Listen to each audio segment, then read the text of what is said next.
Hey everybody, and welcome back to ProjecTT.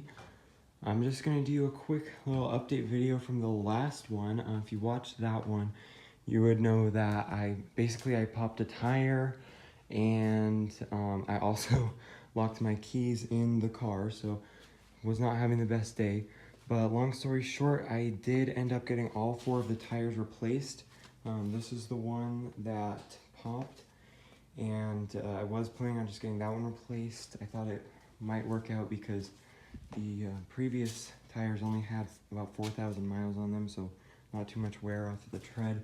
But they said that did actually have to get all 4 of them replaced because it is all-wheel drive, so they all need to be equal or else the car will think that it's slipping.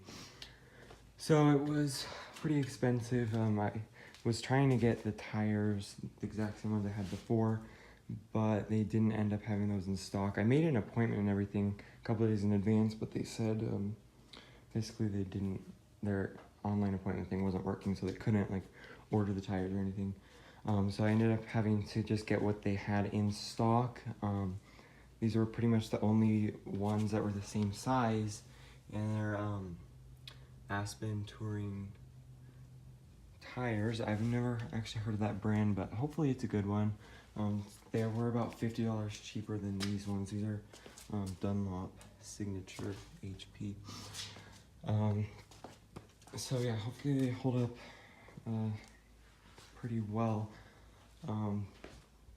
But yeah, and then so that's the story about that. Nice brand new tires. And then I did obviously get my keys out of the car. I tried to break into my own car and just try to push that unlock button in the center console, but I then realized this is pretty much the hardest car to break into in the world. So yeah, I would have had to call a locksmith if it wasn't for the fact that the previous owner of this car, actually, he had the original key fob remote, but he couldn't find it at the time of selling the vehicle.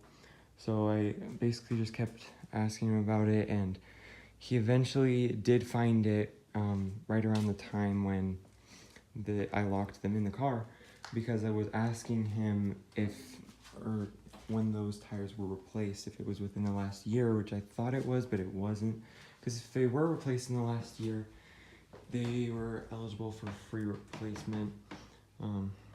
There was a failure, which there was, so that didn't end up working out. But he did say when I was talking to him about that, they found the remote.